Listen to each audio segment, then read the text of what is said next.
First to the Prime Minister, Tony Abbott, who's had his share of headaches this week. It culminated on Talkback Radio when a Liberal supporter attacked him for not being up to the job of selling government policy. Let's take a listen.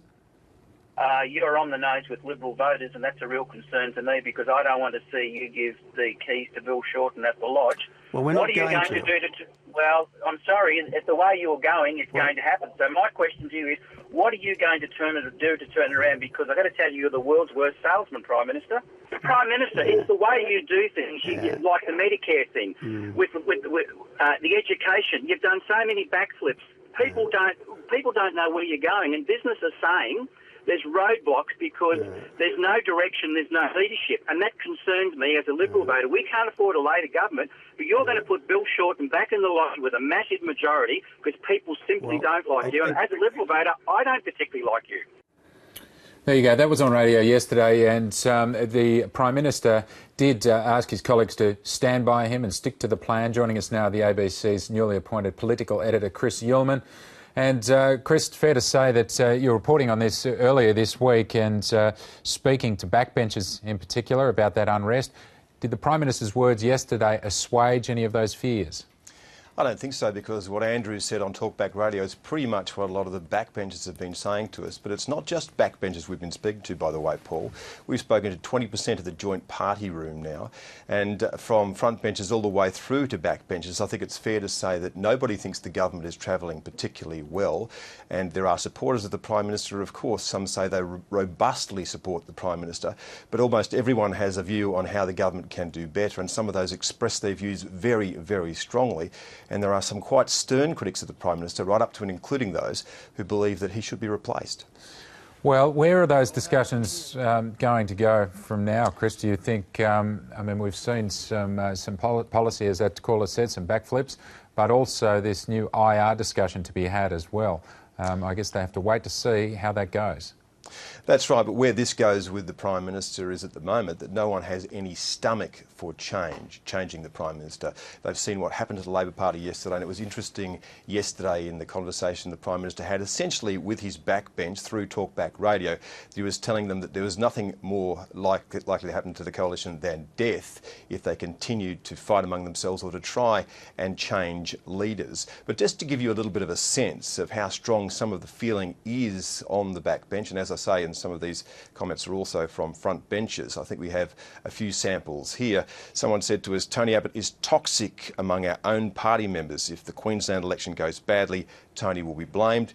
Everyone wants him to recover, but I think it's game over as far as I can see. I don't think he can recover, but there is no way we can move on him. So to use the vernacular, he is stuffed. And I think Tony Abbott is okay, but I'm hearing a lot of discontent among our colleagues, and that's just a sample of some of the things that we've been told. So I don't think that there's any likelihood that there'll be a move against the Prime Minister. I don't think there's any stomach for a move against the Prime Minister, but I do believe that if there are any more mistakes, this discontent could ferment into something a little bit more serious. Well, it was the government's failure last year on a couple of points to not sell some reforms. How are they going to go with IR and trying to not have this linked to work choices Mark II? That's right, the Productivity Commission is investigating the workplace relations system in Australia. This is something that the Coalition did promise. I think you'll find that business groups believe that this government has been extremely timid on workplace relations. After the excoriating work choices election of 2007, no one in the Coalition has been particularly keen on going back to this place. So the best they could do for business is to give them an inquiry. It's the group that the business groups would want to do the inquiry, the Productivity Commission, seen as economically dry. And of course, if you're going to look at it, you do open up all the gamut of things that are included in workplace relations. That includes minimum wages, that includes penalty rates, that includes the way that unions work within the workplace system. Now, of course, that opens the door for the Labor Party and the union movement to say this is a return to work choices, and the government, of course, will respond by saying, look, this is an inquiry, we will take whatever we agree with to the next election. But, you know, I think with its stocks as low as they are at the moment with this government, that them trying to even take something difficult to the next election on the workplace front would be pretty hard ask for a lot of them. Now, the timing's going to be difficult, particularly for those in Queensland. Might there be some shutters that work choice is just going to be repeated again and again over the next week by Labor and the unions?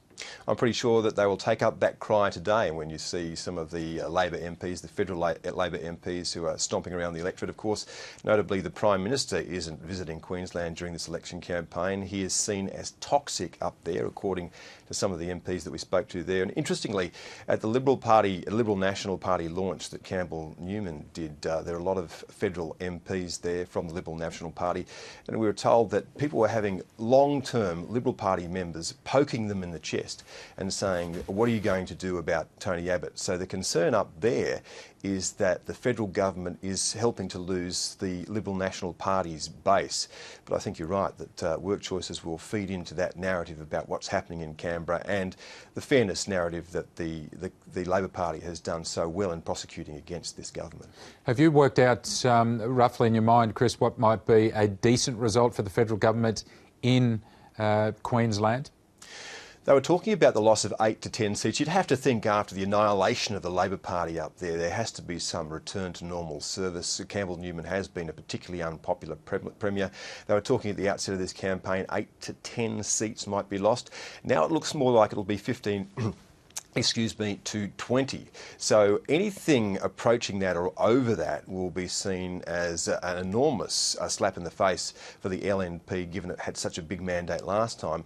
And you can bet your bottom dollar that people will be blaming Canberra, including in the Liberal National Party in Queensland, for some of that loss. So yes, if it is a significant turnaround in Queensland, then I think that you'll hear that echo again in Canberra. And that could be one of those trigger points, Paul, for people to start again to question the leadership of the Prime Minister and perhaps push them a little bit further along the track into talking about what they might do about it. Well, it's not just the Prime Minister in the hot seat at the moment, it's several of the key players. I just want to finish up by asking you about the reforms to healthcare, what you made of the debut on the main stage, really, of Susan Lee, who's really going to have one of the biggest tasks in the next couple of months to try and compromise, as she said, which is a new word coming out of the government.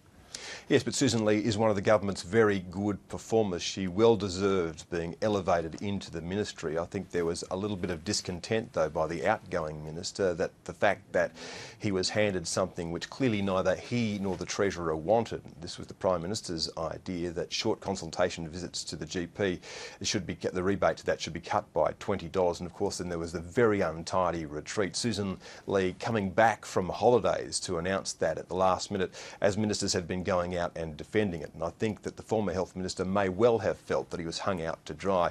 But Susan Lee is a very good pair of hands. The government does want to put a price signal still into the system. It's talking about $5 cut to the rebates that doctors get. The AMA is opposed to that. And you'd have to think that given the retreat that we've seen from this government on so many fronts, that it will find it extremely difficult to put any kind of price signal at all in the health system.